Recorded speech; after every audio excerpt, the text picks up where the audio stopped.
ভাই আসসালামু আলাইকুম। যাক, আপনি ভালো আছেন তো? জি ভাই, আল্লাহ পাক রাখছে ভালো। আমি যে আপনি বেশ কয়েকদিন যে আপনার চিকিৎসা করলাম, ১০-১৫ দিন আপনার ১৫ দিন হয়ে গেছে। চিকিৎসা করলাম, ইনশাল্লাহ ভাই এটা আল্লাহ একটু পাক হেল্প। মুক্ত করছে, আমি ভালো আছি ইনশাআল্লাহ।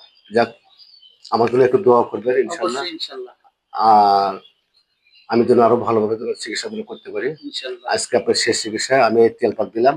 হুম, এই তেলটা আপনার দিলে শুধু ২ বার করে মেসেজ করে আপনার বলবেন। হ্যাঁ, কি সিস্টেমে দেখেন। ফেসবুক বন্ধুরা, এই যে এই ভাইটা আমি গত ১৫ দিন চিকিৎসা করলাম, ইনশাল্লাহ আল্লাহ পাক ওনাকে সুস্থ করছে। এই ধরনের কোনো ভাঙ্গা মশলা বা কোমরে হাড় কয়দা থাকলে ইনশাল্লাহ সবাই আমার সাথে যোগাযোগ করতে পারবেন। এই যে তেলটা এইভাবে, বুঝছেন? জি। এইভাবে মানে যত ডলবেন, ঠিক আছে, ভেতরে এরকম যে যত রসগুলো আছে আপনার রসগুলো সম্পূর্ণ কিন্তু দিবি সারি আপনার, বুঝা গেছে? জি। আজ থেকে ৭ দিন পর এ হাতে মারামারি করে আপনার যদি হাত ভাঙে তারপর আসতে আসে আমাকে বলবেন। দেখা যাক, আল্লাহ পাক ভালো রাখুক।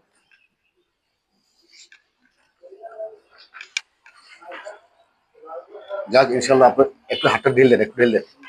হ্যাঁ, আমি যে আপনার যে আমি মেসেজ করে বলে দিচ্ছি, আপনাকে কি ভালো লাগতেছে না খারাপ হ্যাঁ, লাগতেছে? ভালো লেগেছে।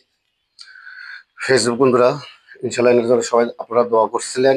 এনারা আপনার ভিডিওটা দেখতে চাইছিলেন, আমি আজ থেকে দেখালাম। ইনশাল্লাহ কমেন্টে অনেক কিছু লিখছেন। এই ভাইয়ের যে আপনার হাতের শোল্ডারে ডিসপ্লে হয়ে গেছিল, ইনশাল্লাহ আল্লাহ পাক সুস্থ করছে। একটু আপনি বলেন আপনি কতক্ষণে আরাম পাইছেন? ইনশাআল্লাহ বহুত আরাম পেয়েছি। আগে তখন হাত এই পর্যন্ত উঠতো। এখন তো আল্লাহ আমি একবার পুরোপুরি প্রায় ফ্রি হয়ে যাচ্ছি। আর অল্প একটু, তাহলে তো আমার হাতটা সোজা হবে। হ্যাঁ, সবই যাবে। আপনি তেলে মেসেজ করবেন, সবই যাবে। আর এই যে লাগানো ওষুধগুলো যেগুলো দিলাম আপনাকে, হ্যাঁ, এই ওষুধটা শুধু রাতে লাগিয়ে দেবেন, সারা থেকে সকালবেলা ফেলে দেবেন, ঠিক আছে? নাকি বুঝতে পারেননি? বুঝছি। মানে শিলপাড়ার ওষুধটা সিলভার পারেন। উপবিষ্টে ডলে হ্যাঁ, মানে চাপটা করে ওই কাপড় দিয়ে। এই ওষুধগুলো নিয়ে আপনি কালকে আপনি ঢাকা যেতে পারবেন, ঠিক আছে? আসসালামু আলাইকুম।